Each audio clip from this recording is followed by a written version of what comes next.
Welcome to the last breakfast. Please enjoy the video. In this video, I will explain how to replace a starter. First, ensure your vehicle is on a level surface and the parking brake is engaged. For your safety, always disconnect the negative battery cable first, followed by the positive cable. This prevents accidental electrical shorts. Next, identify the starter motor's location, usually on the engine block near the transmission bell housing. Having the right tools ready will make the job much smoother. Now let's get to removing the old starter. You'll need to disconnect the main power cable, which is usually a thick wire, and the smaller solenoid wire. Use the appropriate size wrench for these terminals. Once the electrical connections are free, proceed to unbolt the starter from the engine block.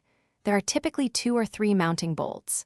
After removing them, gently pull the old starter free.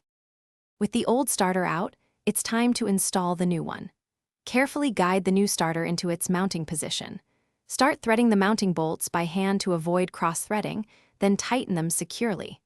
Next, reattach the solenoid wire and the main power cable to their respective terminals on the new starter.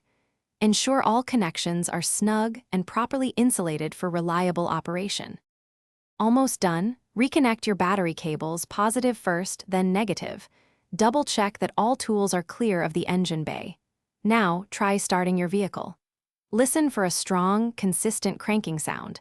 If the engine starts smoothly, congratulations, you've successfully replaced your starter.